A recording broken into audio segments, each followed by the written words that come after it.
दायक कहानी। घने जंगल के किनारे एक छोटा सा गांव था। उसी गांव के पास एक विशाल बरगद का पेड़ था जहां की पक्षी रहते। उन्हीं में एक सुंदर रंग का तोता भी रहता था। उसका नाम था मीतू। मीतू की लाल चोंच और चमकें सबको आकर्षित करती थी। वह बहुत मधुर आवाज में बोलता और सबका मन मोह लेता। एक दिन तेज आंधी तूफान आया, आसमान में काले बादल छा गए और बिजली कड़कने लगी। सभी पक्षी अपने अपने घोंसलों में छिप गए, लेकिन दुर्भाग्य से मीतू का संतुलन बिगड़ गया और वह ऊंचाई से नीचे गिर पड़ा।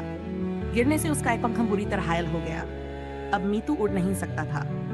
जंगल के कुछ पक्षी उस काम मजाक उड़ाने ले कहते, अब तुम कभी आसमान में नहीं उड़ पाओगे। ये सुनकर मीतू का दिल टूट जाता, लेकिन उसने हार नहीं मानी। उसने सोचा, अगर मैं उड़ नहीं सकता तो क्या हुआ, मैं कुछ और अच्छा कर सकता हूँ। गांव के पास रहने वाली एक छोटी लड़की राधा ने मीतू को घायल अवस्था में देखा।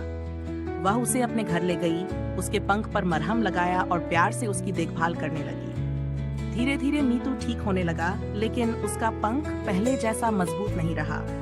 अब मीतू पहले की तरह ऊंचा नहीं उड़ सकता था, मगर उसने अपनी मधुर आवाज का सहारा लिया। वह रोज सुबह गांव के बच्चों को प्यारी प्यारी बातें सुनाता, कविताएं दोहराता और उन्हें हिम्मत की कहानियां सुनाता। उसकी आवाज से पूरे गांव में खुशी फैल जाती। धीरे धीरे वही पक्षी जो उसका मजाक उड़ाते थे, अब उसकी प्रशंसा करने लगे। उन्होंने समझ लिया कि असली ताकत पंखों में नहीं, बल्कि हौसले में होती है।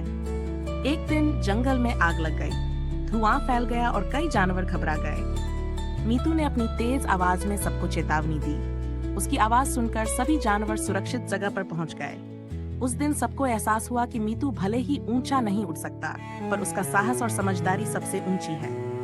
सीख, जिंदगी में कभी भी किसी कमजोरी से निराश नहीं होना चाहिए। अगर एक रास्ता बंद हो जाए तो दूसरा रास्ता जरूर खुलता है। असली ताकत हमारे आत्मविश्वास और हिम्मत में होती है।